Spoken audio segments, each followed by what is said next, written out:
ओम शांति। तुम सारे ड्रामा में ऑलराउंड पार्ट बजाते हो। बजाते हो? शक है क्या? निश्चय है? बजाते हो ना ऑलराउंड पार्ट। तुम्हारी आत्मा में 84 जन्मों का पार्ट नूंदा हुआ है। वंडर है। सत्युगी आत्माएं और आजकल की आत्माएं, उसमें भी तुम्हारी आत्मा सबसे जास्ती ऑलराउंडर है। सारी दुनिया की आत्माएं, इतनी सारी आत्माएं, और उनमें से भी तुम आत्माएं, तुम्हारी आत्मा सबसे जास्ती ऑलराउंडर है। नशा नहीं चढ़ा? ऐसे कोई मनुष्य कह दे तुम्हें तुम बड़े ऑलराउंडर। अच्छा, एकदम ऐसे हो जाते हैं। अभी बाबा कहता ऑलराउंडर, हाँ दिखता कुछ है नहीं। बाबा के सामने वैसे सत बाप बैठा होता ना तो अपने आप को भी ऐसे ही देखते हैं। पर मानो तो सही, भगवान ने कहा है क्या हो तुम सबसे जास्ती ऑलराउंडर है। उल्टा नशा नहीं चढ़ाना, अरे मैं तो ऑलराउंडर हूं।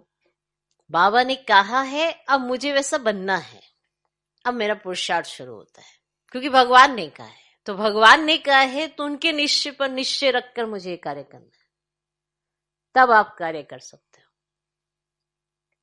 भगवान ने कहा है, भगवान ने ऐसा कहा, आप कर सकते हो। अच्छा, मैंने तो पहले किया नहीं, पर भगवान ने कहा है तो मैं कर सकता हूं। कहा किसने है? ये है निश्चय। फिर शुरू होता है पुरुषार्थ, और फिर आती है रिजल्ट, विजयी।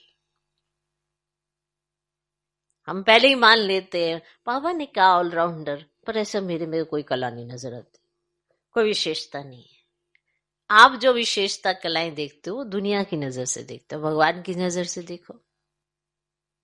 फिर अपने आप को चेक करो और जो कमी दिखे उसको दूर करो, उस पे निश्चय रखकर कार्य करो, और फिर कार्य उस पर निश्चय रखकर करोगे तो सफलता ना मिले ऐसा कभी होता ही नहीं।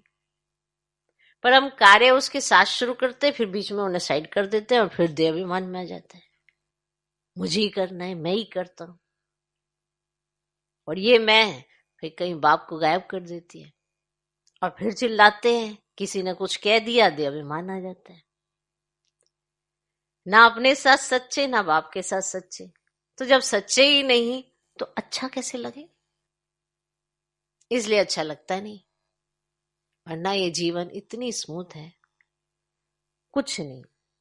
सारी टेंशन तो बाबा ने लेके रखी है। हर बात तो आप बाप से करते हो। सारी आपके पास सिचुएशंस आती भी कहाँ है, हल्की होके आती है, छन छुन के। और कहा जाते जरा देखना बच्चे, और आप अच्छा मुझे देखनी है, बस मैं वहीं आ जाती और बाबा पीछे रह जाते। इसीलिए परेशानी होती है, इसलिए हम ऑलराउंडर नहीं बन पाते। वरना भगवान को जिसने कहा हो ऑलराउंडर हो, तो ये निश्चय उन पे रखकर ही ऑलराउंडर बनकर देखो। वैसे भी यहाँ ऑलराउंडर का अर्थ है कि आपने पूरा चक्कर लगाया, 84 का चक्कर लगाया। अभी भी आपसे पूछे सूर्यवंशी बनेंगे तो हर एक कहेगा तो फिर सूर्यवंशी बनेंगे तो चक्कर लगाएंगे ना। तो वही तो बाबा कह रहे हैं,